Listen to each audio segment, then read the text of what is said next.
Hello everyone. Last lecture में हमने up counter के बारे में पढ़ा था।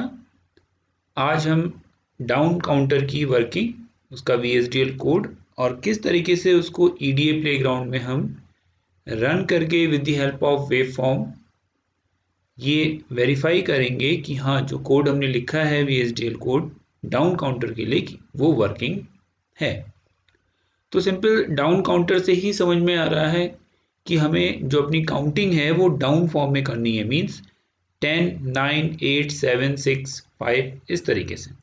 ओके, सो जो मैंने आपको लास्ट लेक्चर में बताया था कि 2 to the power n जो है वो आपकी काउंटिंग होगी, जहां पे n जो है वो आपके नंबर ऑफ फ्लिप फ्लॉप्स होंगे। ओके, तो वेरी सिंपल, 2 की पावर n का कॉन्सेप्ट आपको याद रखना है और n पे आप वैल्यू पुट करेंगे। तो 2 की पावर n ये जो है ये आपकी काउंटिंग है।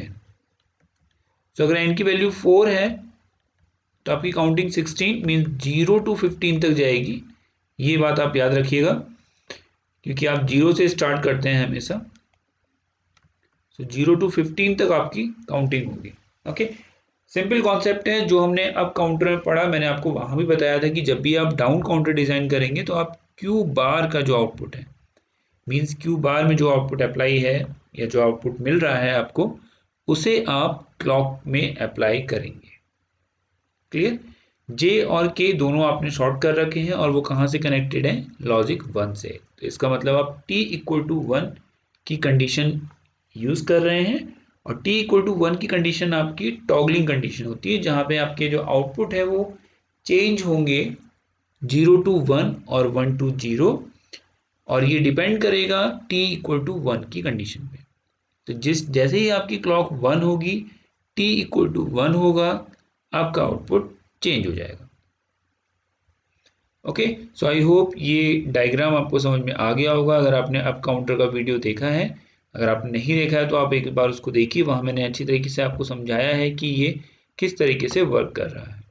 ओके, अगर ऐसा है तो आपकी काउंटिंग कहाँ से स्टार्ट होंगी? 15, 14, 13, 12, 11, 10 एंड अप टू 0। ओके, सो ये 0 तक आपकी काउंटिंग जाएगी। Clear?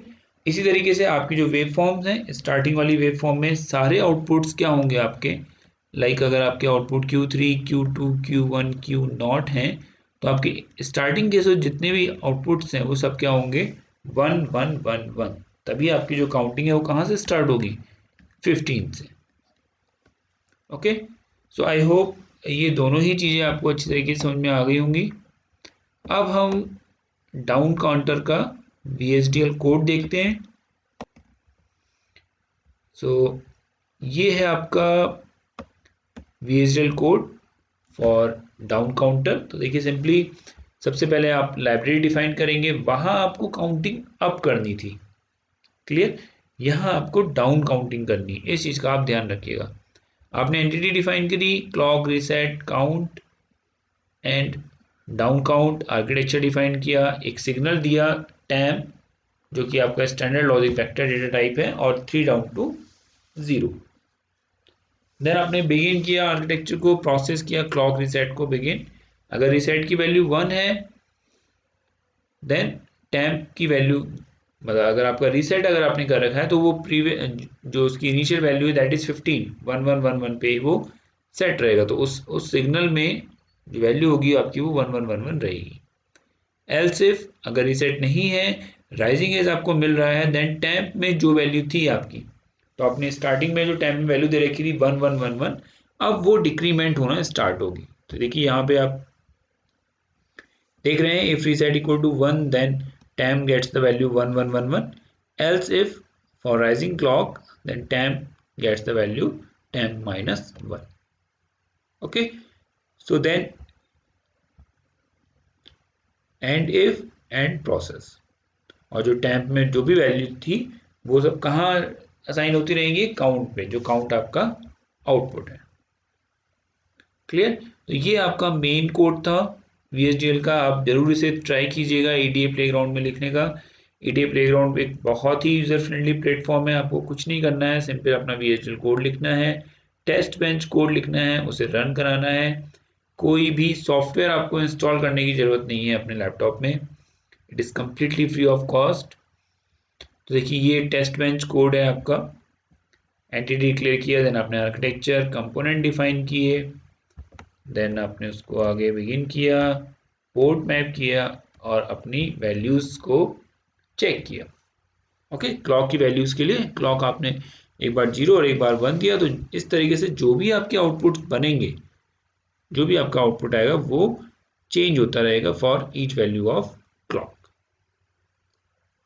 Okay, so I hope ये बात आपको समझ में आ गई होगी।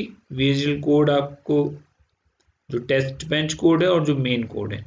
अब हम ईडीए प्लेग्राउंड की हेल्प से देखते हैं कि किस तरीके से हम इसे रन करके वेरीफाई कर सकते हैं। तो सबसे पहले आपको ईडीए प्लेग्राउंड में लॉगिन करना है, अपना एक प्रोफाइल बनाना है आपको। देन लेफ्ट हैंड साइड में आप टेस्ट बेंच प्लस डिजाइन में VHDL सेलेक्ट करेंगे। टॉप एंटिटी में आप टेस्ट बेंच की जो एंटिटी आपने डिफाइन की है, that is synchronous underscore down counter underscore TB, उसे आप यहाँ पे लिखेंगे टॉप एंटिटी में। टूल्स में आप एडेक रिब्रिया सेलेक्ट करेंगे और रन टाइम में आपने जो भी डिले दिया है, जितने ड्यूरेशन में आपको वेवफॉर्म देखनी है प्रॉपर तरीके से, उस तरीके से आप अपना रन टाइम सेट करके ओपन ईपी वे पे टिक कर देंगे। ओके, तो ये जो मैंने आपको अभी VHDL कोड समझाया था वही मैंने यहाँ पे लिखा हुआ है, और आपका जो कोड है वो .vsd एक्सटेंशन से सेव होगा। इसी तरीके से आप टेस्ट बेंच कोड लिखेंगे यहाँ पे, जो मैंने आपको भी समझाया था, और दोनों लिखने के बाद आप अपनी फाइल को सेव करेंगे। आप अपनी फाइल को अपने प्लेग्राउंड में स्टोर भी कर सकते हैं, दिस इज यूर प्लेग्राउंड, आप नाम दे सकते हैं इसका। फ्यूचर में अगर आप यूज़ करना चाहते हैं, आप इसको किसी के साथ शेयर करना चाहते हैं, तो आप इसको शेयर भी कर सकते हैं। ओके, अगर आप पब्लिकली ओपन करना चाहते हैं अपने कोड को, तो आप इसमें पब्लिकली ओपन कर सकते हैं ताकि वो दूसरों को हेल्प करे, दूसरों के लिए यूजफुल हो। क्लियर? तो सेव करने के बाद अगर आपके प्रोग्राम में कोड में VHDL कोड में कोई एरर नहीं है, तो यहाँ पे सिमुलेशन एज फिनिश्ड मैसेज आपको डिस्प्ले होगा और ये ईपी वेव विंडो ओपन हो जाएगा। क्लियर? तो देखिए क्लॉक का ट्रांजिशन देखिए 0 1 0 1 0 1 20 नैनो सेकेंड के लिए ये T on T of decide किया गया है। और देखिए यहाँ ये आपकी काउंटिंग हो रही है, तो ये देखिए F E 14 13 12 11 10 9, और ये सारे ट्रांजिशन कहाँ हो रहे हैं? 0 to 1 means positive edge of the clock. So clock का जब पॉजिटिव एज आ रहा है, ट्रांजिशन 0 to 1 हो रहा है, तभी आपके काउंट की वैल्यूज डिक्रीमेंट हो रही है, मीन्स फ्रॉम 15 to 0। तो जब एक बार डिक्रीमेंट हो जाएगी तो उसके बाद फिर वो स्टार्ट होगा 15 से, देन अगेन 15 14 13 12, इस तरीके से। ओके, सो आई होप आपको ये समझ में आ गया होगा। देखिए VHDL कोड से ईडीए प्लेग्राउंड में उसको सिमुलेट कराने का क्या एडवांटेज है। अगर आपने इतनी सारी लैब्स हम लोगों ने देख ली हैं, तो आप सबसे पहले तो ये सोचिए डिजिटल डिज़ाइन में अगर आप एक डाउन काउंटर डिज़ाइन कर रहे थे, तो आप कैसे कर रहे थे?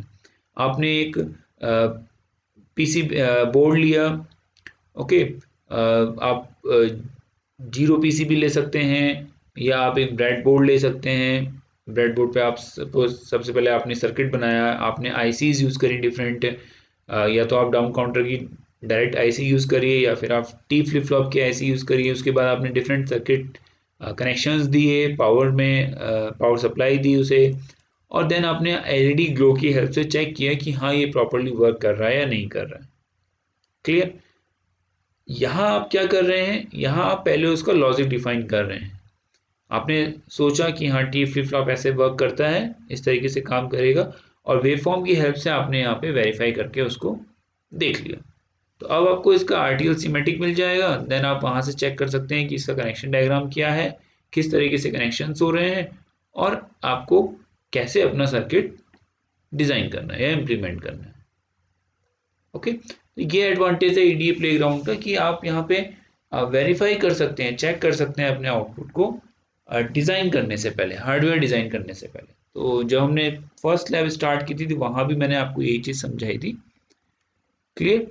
तो आज की लैब में हमने लेक्चर में हमने ये देखा कि एक डाउन काउंटर कैसे वर्क करता है। क्लियर? डाउन काउंटर का सर्किट देखा हमने, उसकी ट्रुथ टेबल देखी। सो आज के लिए, आज की लैब के लिए इतना ही। Thank you.